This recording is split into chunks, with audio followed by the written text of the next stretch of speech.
The morning sun rises over Baltimore's inner harbor, painting the water gold and orange.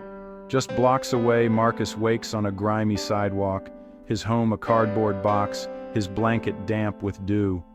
Once a mechanic with a family, Marcus lost everything to a painkiller addiction that began with a workplace injury.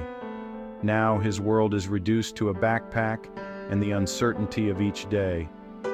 His story is echoed in alleyways and underpasses across Maryland.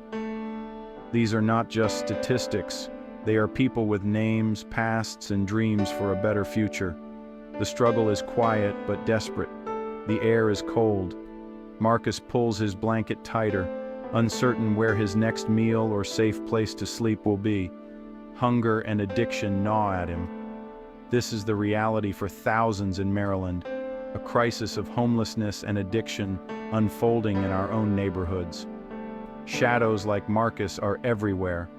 A woman in a bus shelter, a young man at a traffic light, all part of the daily landscape. It's easy to become numb, to see them as problems, not people. But each has a story, each dreams of something better. Their struggle is not distant, it's here, on our streets. The crisis is real, but so is the possibility of hope.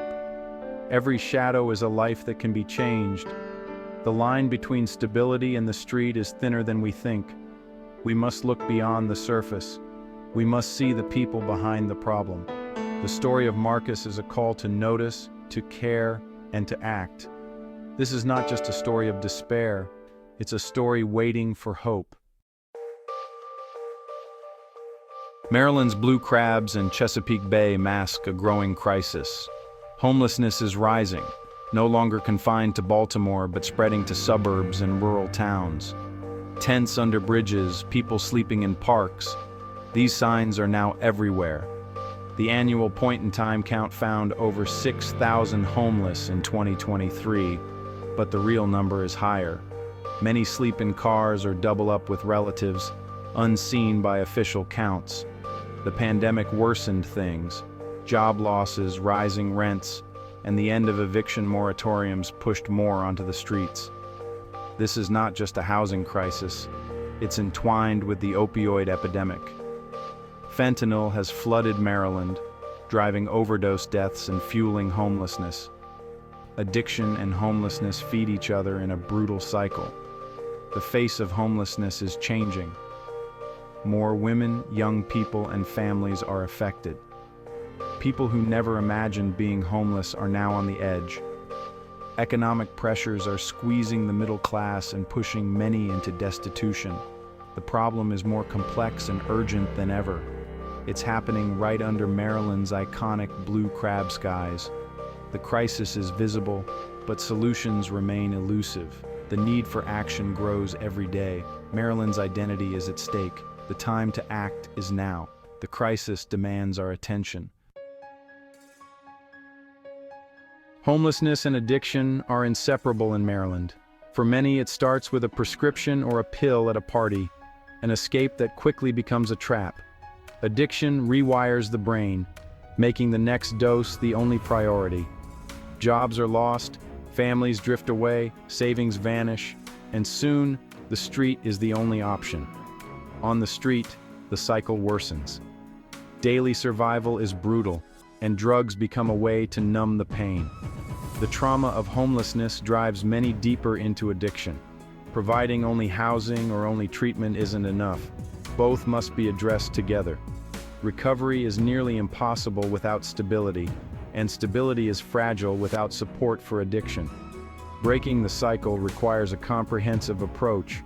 We must see the whole person, not just the addiction or the lack of housing. Every person on the street is fighting a battle most of us can't imagine. The path out is complex, but not impossible. Solutions must be holistic and compassionate. Maryland's crisis is a puzzle that demands new thinking. We must treat people, not just problems. The cycle can be broken. It starts with understanding. It continues with action. The street is not the end of the story. Recovery is possible. Hope is real. To understand this crisis, we must listen to those living it. Brenda, 42, lost everything to addiction. It started with pills for my back. I lost my kids, my apartment, everything. Now, she just tries to survive each day. Outreach worker David Chen says, "You have to keep showing up, let them know someone cares." James, 55, was homeless for a decade. "I hit rock bottom.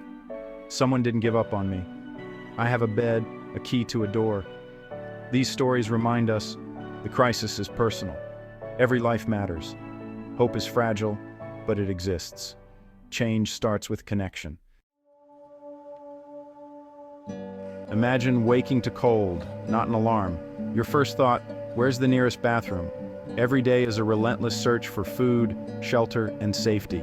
Simple tasks, washing up, charging a phone, finding privacy, become major hurdles. There's no place to rest, no place to feel safe.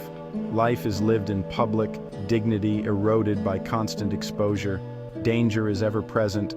People experiencing homelessness are more likely to be victims than perpetrators. Sleep is risky. Possessions can vanish in an instant. Shelters are often full, forcing many to sleep in cars, parks, or tents, exposed to the elements. Chronic stress and exhaustion take a heavy toll. Each day is a battle for survival, repeated endlessly. The grind is unrelenting, and tomorrow brings the same fight. Homelessness and addiction ripple through the community. Businesses struggle with people sleeping in doorways, discarded needles, and lost customers. Public spaces like libraries and parks become makeshift shelters, straining resources and creating tension.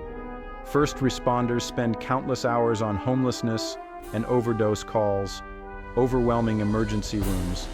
The costs are staggering, and the system is reactive, not preventative. Maryland's image and economy suffer, but the moral cost is greater. The crisis forces us to ask, what kind of community do we want to be? The burden is shared by all, not just those on the street. Solutions require collective responsibility. The choice is ours. Look away or act. Amid crisis, hope shines through Maryland's helpers. Nonprofits, faith groups, and volunteers run shelters, soup kitchens, and outreach programs. They offer more than food and beds. They provide pathways out of homelessness. Case managers help with IDs, benefits, and jobs. Healthcare teams address medical and mental health needs. Outreach workers build trust, connecting people to services and hope. These organizations are underfunded but vital, saving lives daily. Their compassion proves change is possible. They remind us that second chances matter.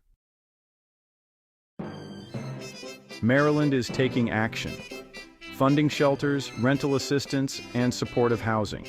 The Housing First approach gives people homes without preconditions, providing stability for recovery. Harm reduction strategies, like naloxone distribution and syringe programs, save lives. Access to addiction treatment is expanding, but demand outpaces supply. Affordable housing and treatment providers are still scarce. Local opposition to new shelters remains a challenge. Progress is real, but the crisis demands more urgency and investment.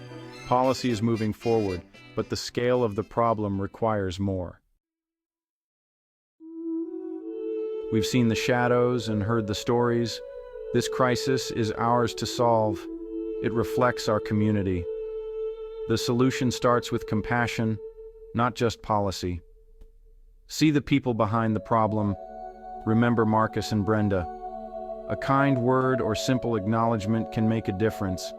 Empathy is recognizing our shared humanity and the thin line between stability and the street.